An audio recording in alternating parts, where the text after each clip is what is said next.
দেখো বাইরের মৌসুমটা কত খারাপ হয়েছে। প্রতিদিন দিনের বেলা তো বৃষ্টি হয় না, সারা রাত বৃষ্টি হয়। আজকে আবার বৃষ্টি থামছেই না, সকাল থেকে শুরু হয়েছে, মানে সারা রাত থেকে শুরু হয়েছে, এখনো চলছেই। দেখো কত মেঘে ঢাকা, একদম কালো মেঘে ঢাকা। তো মনে তো হচ্ছে না আজকে বৃষ্টি ছাড়বে।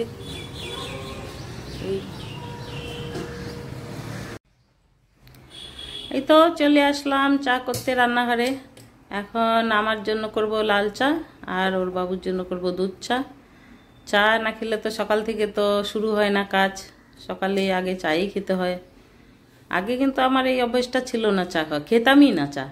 তারপরে একটু একটু করে খেতে খেতে এমন অভ্যেস হয়ে গেছে এখন চা না খেলে যেন মাথা ব্যথা করে।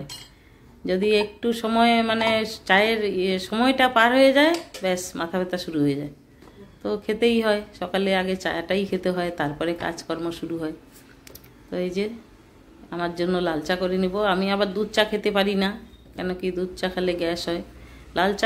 লাল চা তারপরে ব্ল্যাক কফি, গ্রিন টি এগুলো খেতে পারি, এগুলো খেলে কিছু অসুবিধা হয় না। কিন্তু দুধ চা খেলে ভালো লাগে না, কেমন যেন গ্যাস হয় আর বমি বমি পায়। তো খেতে পারি না দুধ চা। আর ওর বাবার আবার দুধ চা ছাড়া হয় না, ও আবার লাল চা খেতে পারে না, ওর আবার দুধ চাই চাই। 2 বেলা দুধ চা খায়, সকালে একবার বিকেলে একবার।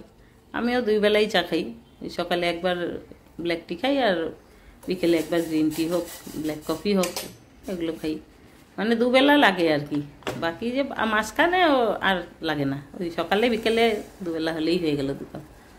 তো এই চাটা বানিয়ে নিই, চাটা বানিয়ে নিয়ে খেয়ে তারপরে তো কাজকর্মে লাগতে হবে সারাদিনের, এগুলোই তো কাজ সারাদিনের।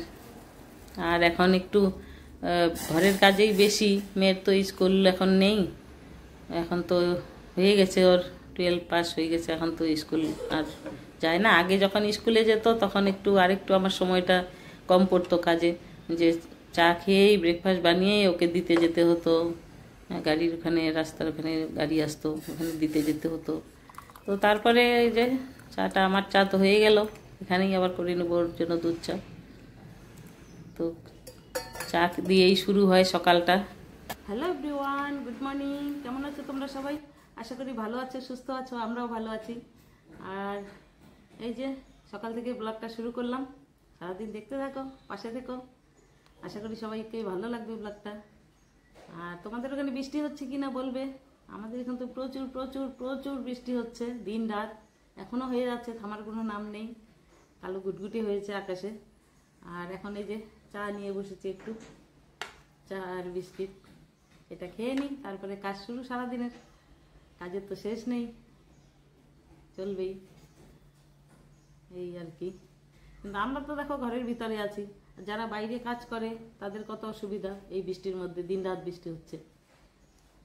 অনেক জায়গায় তো নদী নালা তো ভরেছেই, অনেক জায়গায় তো মানুষের ঘরের সামনেও জল ভরে গেছে, মানে বের হয়ে যে বাইরে যাবে এটাও পারে না, অনেকটা জল লেগে গেছে, যেগুলো নিচু জায়গা আর কি।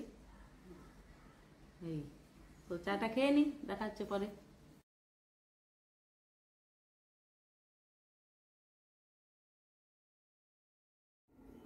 ওই যে বাচ্চাটা যে আসলো, পরি, আমাদের বড় গেস্ট, ও বসে বসে কি বানাচ্ছে, ওগুলো কার্ড বানাচ্ছে। ও বলল যে ওর দিদিকে যে আমার দাদার বন্ধুর বার্থডে, আমাকে একটা কার্ড বানিয়ে দাও।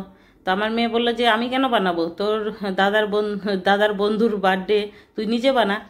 তো ওই যে কাগজ কেটে কেটে কেটে কেটে ওগুলোতে কালার, ওর দিদির কালারগুলো সব বের করেছে, করে কোনটা দিয়ে কি করবে ওগুলো জিজ্ঞেস করছিল আর বানাচ্ছিল। তো কী লিখবে, কি বানাবে, কি করবে, ওগুলো সব বানাচ্ছে বসে বসে, কার্ড বানাচ্ছে। তো কালার পেয়েছে, তো কালার দিয়ে ইয়ে করে করে বানাচ্ছে কার্ড দিবে। তারপরে তো আমি রান্নাঘরে চলে আসলাম রান্নাবাড়ি করতে।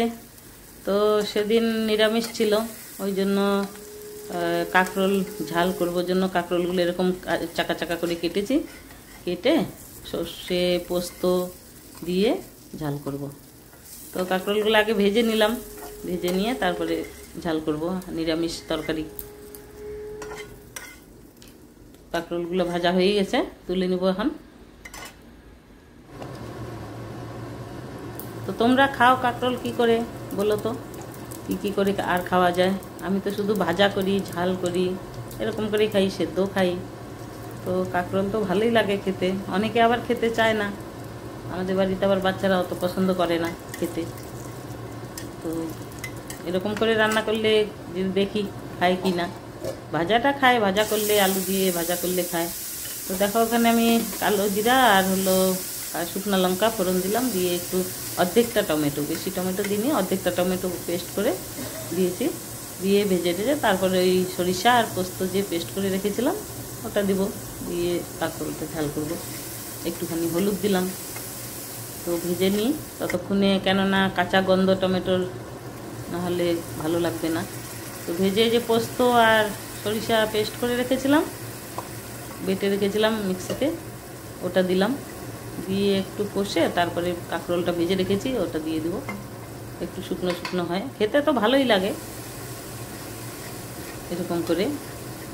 তো বাচ্চারা তো অত পছন্দ করে না এটা, ওরা ভাজাটাই পছন্দ করে। তো আমি বললাম যে খেয়ে দেখ এরকম করে একবার। তো তোমরা কি করে খাও কাঁকরোল? কাঁকরোল তো অনেক কিছু বানানো যায়, পুর ভরে বানানো যায়, ভাজা করা যায়, সিদ্ধ খাওয়া যায়, অনেক উপকারও কাঁকরোলে আছে। রুগীদেরও কাঁকরোল খাওয়া যায়, তো কাঁকরোলের তরকারি রোগী মানুষের তো ভালোই লাগে কাঁকরোলটা, আমার তো ভালো লাগে, বাচ্চারাও তো খেতে চায় না। একটুখানি চিনি দিয়ে দিলাম, কেন কি সরিষা পোস্ত সবজিতে একটু চিনি দিলে ভালো লাগে, মিষ্টি মিষ্টি ভালো লাগে, ঝাল এগুলো সব একটু মিষ্টি মিষ্টি। নিরামিষ তরকারিতেই একটু চিনি দিলে ভালো লাগে, যে কোনো নিরামিষ তরকারি একটু মিষ্টি মিষ্টি ভালো লাগে, তাই না? তো কাঁচা লঙ্কাগুলো এখন তাড়াতাড়ি পেকে যাচ্ছে, এই পাকা লঙ্কাই দুটো দিলাম, কেন কি ঝাল তো আছে ওর মধ্যে, কাঁচা আর পাকা, শুকনো তো দিয়েছি একটা, এই পাকা লঙ্কা দুইটা দিলাম। তো এই যে ভেজে রেখেছিলাম যে কাঁকরোলগুলো, ওগুলো এখন মিশিয়ে দিলাম, তো একটু নেড়ে চেড়ে তারপরে একটু সরিষার তেল উপর থেকে দিয়ে তুলে নেব, হয়ে গেল। একদম ইজি রান্না, খুব সহজে হয়ে যায়, খেতেও ভালো লাগে।